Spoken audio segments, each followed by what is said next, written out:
Halo teman-teman, sekarang kita akan baca buku yang berjudul The Secret Habits to Master Your Art of Speaking. Bicara itu ada seninya, rahasia komunikasi yang efektif, ditulis oleh Oh Soo-hyang, dosen dan pakar komunikasi di Korea Selatan. Wah, buku ini di Februari 2025 udah masuk ke cetakan 41. Nah, untuk cetakan pertama kali dalam versi bahasa Inggris itu diterbitkan pada tahun 2016 dan dalam bahasa Indonesia pertama kali diterbitkan tahun 2018. Buku ini diterjemahkan oleh Asti Ningsih, disunting oleh Yosepa Arihas Charsiani, penyelaras akhirnya Aprilia Wirahma dan didesain oleh Aditya Ramadita. Buku ini terdiri dari 5 bab dan 42 subbab, atau kita sebut aja 42 topik dengan total 238 halaman. Yuk kita mulai baca. Kita masuk ke prolog, membuka peluang kesempatan dengan kebiasaan bicara. Jika di bidang musik ada orang yang dalam tanda kutip buta nada, di dalam aktivitas bicara pun ada orang yang dalam tanda kutip buta ucapan. Mereka adalah orang yang merusak suasana dengan ucapan yang tidak sesuai dengan tempatnya. Bahkan kadangkala mereka hanya sekedar menghafal istilah yang sedang tren atau humor terbaru. Kalau mereka berhasil dalam sebuah percakapan, mungkin mereka akan berkata bahwa mereka telah berusaha. Tetapi mereka hampir tidak pernah dibilang sebagai pembicara yang baik oleh audiens atau lawan bicaranya. Ibarat seseorang yang bernyanyi sumbang tidak akan pernah disebut penyanyi top saat ia meninggikan suara tenggorokannya. Lalu bagaimana cara berbicara dengan baik? Apakah berbicara dengan artikulasi yang jelas atau berbicara tanpa mengambil tarikan nafas? Tidak. Sebuah ucapan yang bisa disebut baik adalah yang bisa menggetarkan hati. Ucapan seorang juara memiliki daya tarik tersendiri. Ucapan pemandu acara nasional Yoo Jae-suk memiliki kemampuan menghidupkan suasana akhir pekan. Lain lagi dengan pembawa acara Kim Gura. Kekuatan kalimatnya yang terus terang adalah kejujuran. Sedangkan penyiar berita Son Suk-hye kerap melontarkan pertanyaan yang tajam dan dingin.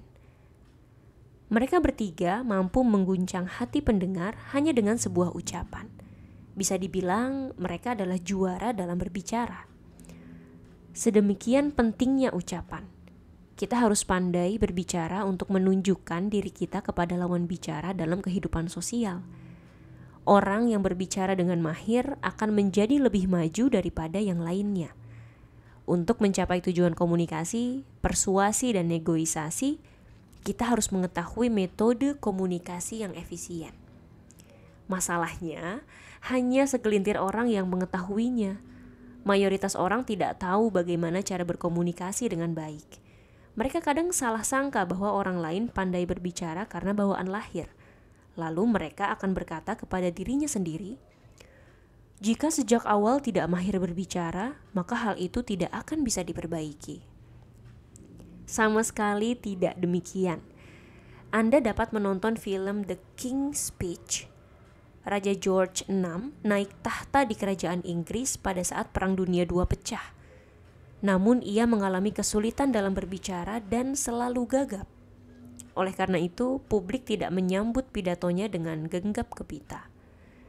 Ia kemudian berlatih keras hingga bisa mengatasi kegagapannya hingga ia berhasil melakukan siaran pidato yang luar biasa seperti mendeklarasikan perang dengan Jerman. Pidatonya mampu menyentuh seluruh negeri dan berperan besar menyatukan rakyat Inggris. Saya pun demikian. Walaupun telah dikenal luas sebagai ahli seni berbicara, sejak lahir saya tidak memiliki kemampuan berbicara seperti sekarang. Justru saya mulai percaya diri untuk berbicara sejak dipuji oleh guru bahasa SMA. Saat itu saya disuruh mendiktekan sebuah bacaan. Semenjak itu saya giat berlatih dan semakin lama mendapatkan hasil yang lebih baik daripada sebelumnya. Kemudian saya terpilih menjadi reporter dan berlanjut menapaki jalan sebagai pembawa acara, pengajar, pengisi suara, dan penyanyi. Kemampuan bicara saya semakin membaik dengan membawakan berbagai acara dan konser. Melalui banyak trial and error di hadapan banyak orang, kini saya boleh berbangga diri dengan kemampuan berbicara saya yang mumpuni. Seolah membuktikan hal ini, kelas bicara saya tidak hanya mendapat penilaian tinggi, tetapi juga mendatangkan kesempatan berbondong-bondong. Belakangan ini saya begitu disibukkan dengan tanggung jawab mengajar di kampus, lembaga pendidikan, lembaga penelitian, dan perusahaan. Menurut saya, siapapun bisa meningkatkan kemampuannya asalkan mau berusaha. Dengan keyakinan inilah, saya menulis buku yang berisi kumpulan metode berbicara ini. Banyak buku di pasaran membahas tentang komunikasi dan cara berbicara di pasaran, tetapi sebagian besar merupakan buku teknis, bahan pengajaran, atau terjemahan yang sulit dinikmati oleh awam. Buku ini dijabarkan agar dapat dimengerti oleh siapa saja. Terdapat banyak episode menarik dari orang-orang terkenal dan juga rahasia inti dari komunikasi. Jika Anda membacanya dengan runut, saya yakin rasa percaya diri Anda untuk berbicara pun akan tumbuh dengan sendirinya. Buku ini bukanlah untuk kalangan khusus, melainkan untuk orang-orang biasa yang tumbuh sedikit demi sedikit, sebanyak buliran keringat usahanya.